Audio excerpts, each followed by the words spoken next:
Cyber crime करते वक्त पकड़े जाने पर कौन सी सजाएं सुनाई जा सकती है? सबसे पहले अगर आप हैक कर लेते हो किसी के भी सिस्टम और अगर आप उनकी परमिशन के बिना उनके सिस्टम में कुछ एक्सेस करते हो, कुछ फाइल्स या वगैरह, तो इस ऑफेंस पे लगता है सेक्शन 63, जहाँ पे उसकी पनिशमेंट आपकी होती है 3 साल की जेल होती है और 5 लाख का फाइन होता है। तो जो बच्चे मुझसे पूछते हैं कि मैम हम हैकिंग कर सकते हो, तो बिल्कुल आप कर सकते हो, लेकिन you should be a licensed hacker. अगर आपके पास कोई भी वैलिड लाइसेंस नहीं है तो आप ये मत करना बच्चे, क्योंकि अगर आप कभी भी पकड़े गए then be ready to pay the fines.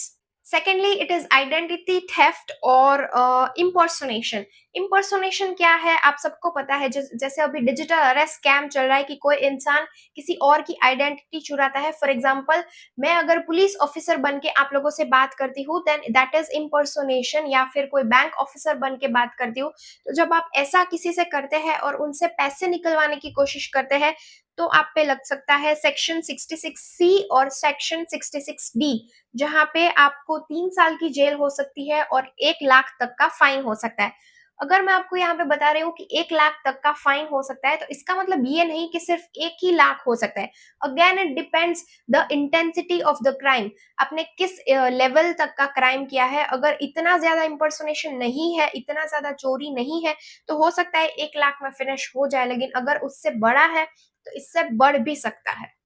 Next is cyber terrorism. अगर आप इसमें फंस गए ना, then you will be labelled as section 66F, और यहाँ पे आपको लाइफ टाइम की जेल प्रिजनमेंट है।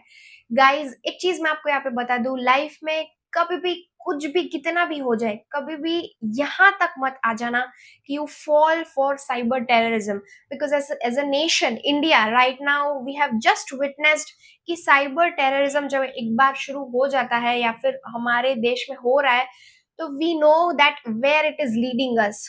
ये बहुत बुरी चीज है cyber terrorism, and we have also lost so many innocent and beautiful lives because of this cyber terrorism in India recently. So make sure don't fall here. That's it guys. अगर आपको और कोई भी क्राइम्स के लिए punishments जाननी है तो आप मुझे यहाँ पे कमेंट करके पूछ सकते हो या फिर मुझे डीएम भी कर सकते हो। एंड ऐसी ही और ट्रिवियल इन्फॉर्मेशन जानने के लिए मुझे इंस्टाग्राम पे जरूर फॉलो कर लेना एस डीजी फॉरेंसिक्स बाय निधि।